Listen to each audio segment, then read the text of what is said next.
यानंतर बघूयात 29 महापालिकांच्या 29 बातम्या वेगवान।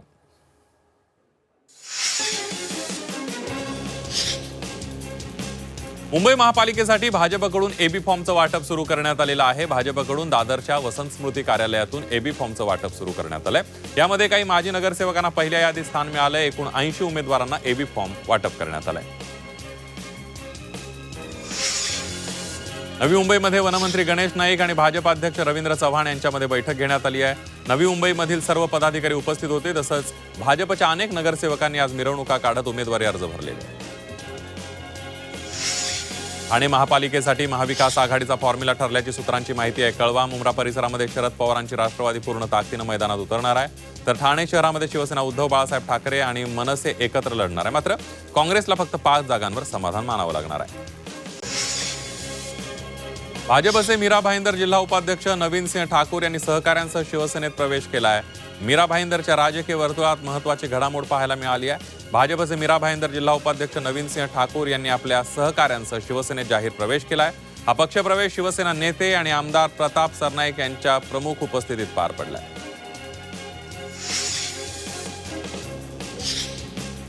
वसई विरार शहर महापालिकेच्या निवडणुकीमध्ये महाविकास आघाडीमध्ये बिघाडी झाली आहे। मनसेनं वंचित बहुजन आघाडीसोबत मनसेनं आघाडी केली नसून शिवसेना उद्धव बाळासाहेब ठाकरे पक्षाचा हात सोडलाय। त्यामुळे शिवसेना उद्धव बाळासाहेब ठाकरे पक्ष स्वबळावर लढण्याचा निर्णय घेतलाय। बहुजन विकास आघाडीचे माजी आमदार हितेंद्र ठाकूर यांनी शिट्टी चिन्हावर सर्वांनी निवडणूक लढवू असा आग्रह धरल्यामुळे शिवसेना उद्धव बाळासाहेब ठाकरे पक्ष आघाडीतून बाहेर पडला।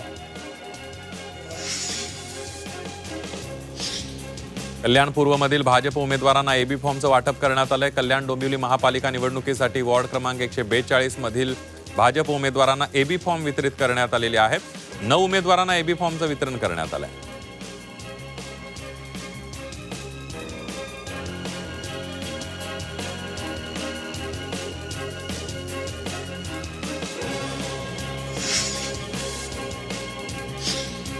यानंतर बघूयात उल्हासनगरची एक बातमी। उल्हासनगर महायुती अखेर तुटलेली आहे। भाजप आणि शिवसेना शिंदे गटाचे वरिष्ठ नेते महायुतीसाठी आग्रही होते, मात्र दोन्ही पक्षातील स्थानिक पदाधिकाऱ्यांकडून महायुतीसाठी अनुकूल वातावरण दिसलं नाही। अखेर भाजपचे उल्हासनगर जिल्हाध्यक्ष राजेश वाधारिया यांनी आता महायुती होणार नसून आम्ही संपूर्ण 78 जागांवर आमच्या उमेदवारांना अर्ज भरण्यास सांगितले असं वाधारिया यांनी म्हटलंय।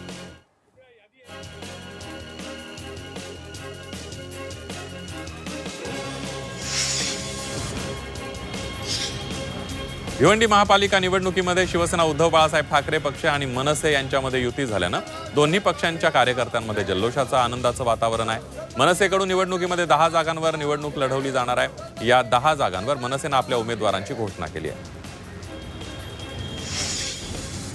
पनवेल महापालिका महायुतीबाबत धुसर झालेली आहे। भाजपने शिवसेनेला 4 जागा देत असून त्यातील 2 जागा शिवसेनेच्या चिन्हावर आणि 2 जागा भाजपच्या चिन्हावर लढवण्याची अट असल्यानं शिवसेनेनं या युतीबाबत नाराजी व्यक्त केली। पुण्यात दोन्ही राष्ट्रवादी ठरलेलं आहे। दोन्ही राष्ट्रवादी पुण्यातही एकत्र लढणार आहे। जागा वाटपाबाबत दोन्ही राष्ट्रवादीमध्ये बैठका झाल्या आणि या बैठकीमध्ये राष्ट्रवादी 125 तर पवारांची राष्ट्रवादी 40 जागा लढवणार असल्याची माहिती सूत्रांनी दिली आणि त्यामुळे पिंपरी चिंचवड पाठोपाठ आता पुण्यातही दोन्ही राष्ट्रवादी एकत्र मैदानात दिसणार आहेत। उपमुख्यमंत्री अजित पवार यांनी दोन्ही राष्ट्रवादी काँग्रेस एकत्र लढण्याची घोषणा केल्यानंतर पिंपरी चिंचवडमध्ये राष्ट्रवादी काँग्रेस अजित पवार गटाचे शहराध्यक्ष योगेश बहल यांनी आनंद व्यक्त केलाय। लवकरच दोन्ही काँग्रेसचं जागा वाटप होईल असंही त्यांनी म्हटलेलं आहे।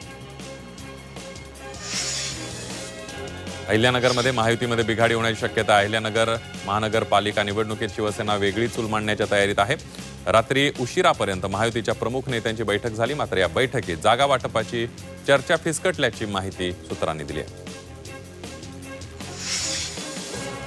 सांगली महापालिका निवडणुकीसाठी अखेर भाजपची उमेदवारी जवळपास निश्चित झाली आहे। भाजपकडून जनसुराज्य शक्ती पक्ष आणि आरपीआयला आपल्या युतीमध्ये स्थान देण्यात आलंय। भाजपकडून 74 जागांवर उमेदवार निश्चित झाल्याचं कळत आहे।